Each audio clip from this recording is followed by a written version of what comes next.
Okay. I don't think I've ever talked on here before, but for those who don't know, hi, I'm Sakai. I play Zenless a lot. I used to be a pretty competitive Skullgirls player. Um, I mostly just play gacha games now. Arc Knights, Star Rail, shit like that. But Zenless is my primary game right now. I've been seeing a lot of guides for different characters on Twitter and other platforms lately, so I'm like, I haven't uploaded in a while. I might as well upload a qingyi guide, because she is my favorite character. I like playing her the most. So, yeah, let's get started with that. Her kit is super simple. Her game plan is super simple. Up at the top, the bar under her portrait is called Flash Connect. You accumulate Flash Connect voltage by doing damage with basic attack 3, EX, ult, and with 75% or more Flash Connect voltage, you enter Flash Connect state, and it lets you do this. Enchanted Movement Blossoms. That's kind of the staple of her kit. It's what applies her subjugation debuff and increases stun damage multiplier for X amount of time. I forgot, low-key. But generally that's what you want to be doing. You want to be sitting here spamming this most of the time. And qingyi is built in a way that really lets you do that. Her EX is invuln frame 1 and has like a 1 frame startup. It's super fast and it's really long, so especially if you do the hold version. Fully invuln during all of that, and it gives you a fuck ton of meter. So she's also invuln during her finishing move, that final strike right there, and during the rushing, those 4 attacks, she takes 40% less damage. So she's a tank. Her dodge counter is also super good. Plenty of invuln. It's decently long. Your actionable frame 1 when you hit the ground. Ish. So she's built around being on field for as long as possible to accumulate days, and then once you stun, do your rotation, swap onto like Farmasa, do this with pleasure. a while, and rinse and repeat. Super easy. About subjugation, her debuff. So let me see if I can find it.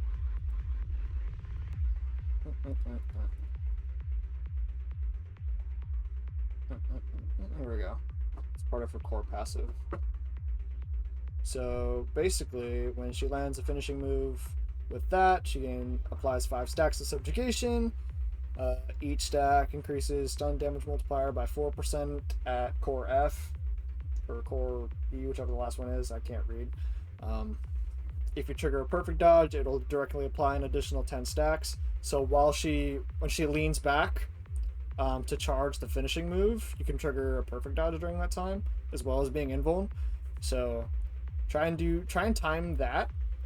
That's kind of the more difficult part of her kit, is like timing that so you get the subjugation stacks. But when you apply subjugation to normal and elite enemies, they receive double stacks. So essentially, this is almost always going to be 10 stacks instead. And if you trigger a perfect dodge, you're immediately at 20 stacks.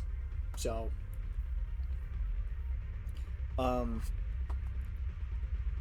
it's super easy to get full subjugation stacks every time. And obviously it resets when they recover from stun. So you almost always want to be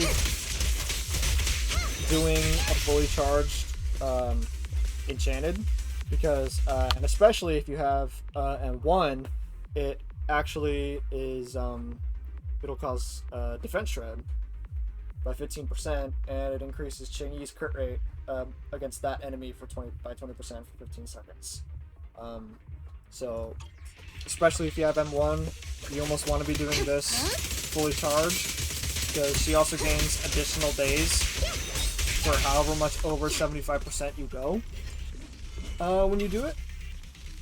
When you do Enchanted Movement Blossoms. So yeah, almost always fully charge it. It's a lot easier if you have M1, but if you don't, it just kind of depends on the situation. Super simple. As for teams, generally you want to run her with an attack character because the one problem with her is that her additional ability is not particularly flexible. Like, it only triggers with an attack character or someone in public security. So, that leaves like Duan, Haramasa, Soldier 0 NB, Soldier 11 maybe if you have another fire unit, but her teams are kind of limited right now. I don't know if they'll ever expand that in the future. Personally, I don't think Qingyi's in that bad of a spot right now. I don't think she needs a buff. She's fine as she is. She fills her niche and what she does best, so I wouldn't be super worried about it. But yeah, to summarize, run up, do this, get flash connect, do this, chain to EX, rinse and repeat. Super easy. Just practice it. Go into free training, beat up notorious hunt bosses with her. Once you get the hang of her, she's hella easy. So, don't stress about like doing optimal combos with her because she has like 2. So, she's super spammy. You don't really have to think too much when you play her. Part of the reason why I like her so much. But yeah, let me go over builds real quick. Okay, so for builds, with her, you only really care about impact. If you have Ice Jade Teapot or another like Restrained or another 5-star engine that gives impact, like as an advanced stat, then you want like 190 or more, which should be easy to get because this provides impact. A, C, and E provide impact, so should be pretty easy. If you have a 4-star engine with her, I'd say 180 or more. However much you can get. It's kind of hard to get impact in this game right now. But especially if you have Ice Jade Teapot with her, 190, 193, if possible. Should be able to get it. With her, generally most people would say what I have isn't optimal because like there's not really any particular reason you wouldn't want to run 4-piece King of the Summit on her. I run 4-piece Shockstar just because I have Fufu and Dylan already on it, and I typically run double stun with Fufu or Dylan anyway, so there's no point in having Qingyi on it. And I wanted my Qingyi, since she's a main field stunner, to output maximum days all the time. So if that's your goal, 4-piece Shockstar, 2-piece Summit is what you want. If you want it to be more of a buffer, then 4-piece Summit, 2-piece Shockstar, or 2-piece 2-piece anything really. Or 2-piece set isn't super important, but I would do 2-piece Shockstar because free impact. It's the only set in the game that gives you impact. So that's really what she wants. Engines, obviously, Ice Jade Teapot if you have it. Restrained works really well for her. Steam Oven is a decent 4-star craftable option. I mean, I guess you could use this. It's not particularly useful. The electric damage isn't super useful, but if you genuinely have nothing else, you can run this as a placeholder, but I would craft this. Steam Oven is quite good for her, but if you happen to have a 5-star engine laying around, Restrained, Ice Jade Teapot are her best options here. Hellfire Gears, kinda, but for me, I would run either of these. And then you want crit rate, electric damage bonus, impacts. These aren't super important, but like you might as well just put crit rate and electric damage bonus here. You might as well try and make her do some damage. You don't want her to be totally useless when it comes to that. So yeah, crit rate, electric damage bonus, impact. Go for crit stats, attack stats. Yeah, she's really easy to build. It's kind of hard to fuck it up actually. So, yeah. As for teams, Let me finish my cup of hot water. I run her with Haramasa and Dylan. Typically. Haramasa is her best in slot attacker, I would say, because they synergize super well. She's on field, then when stunned, he comes in. They synergize very, very well. I like to run double stun with either Dylan or Fufu, just because I like stunning things really fast. She can also work with Soldier Zero and B, as long as you manage their field time really well. She'll work with Jiyuan. She'll work with Soldier 11 if you have another fire unit to proc her additional ability. She'll work with Corrin.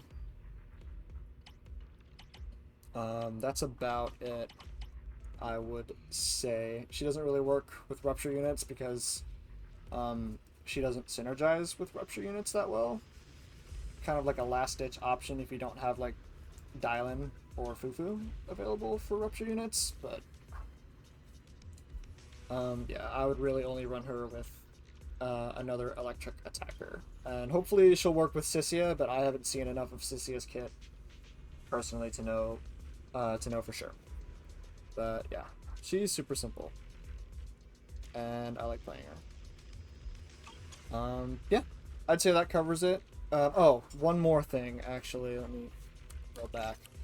Whatever you seek. When you Let are me on finish my field with cup of her, hot water. make sure to take advantage of her assist, because she is one of very few characters in the game that has an enhanced defensive assist, meaning when you parry something with it, it will always consume 1 assist point. So, yeah, this skill excels at parrying enemy attacks and reduces the consumption of assist points when under heavy attacks.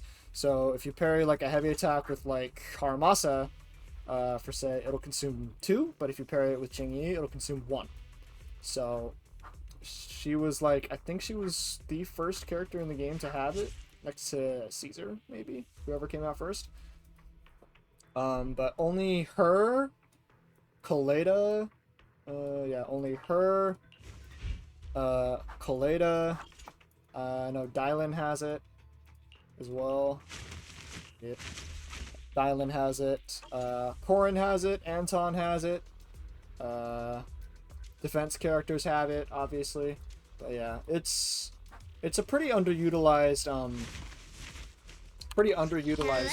stat. So especially if you're if you're a parry monster and like doing that shit, then I would make sure to use that, especially because her assist follow up is pretty good. So that about covers Qingyi. Super easy. If you want me to go over any other characters, comment below, and I'll make a guide.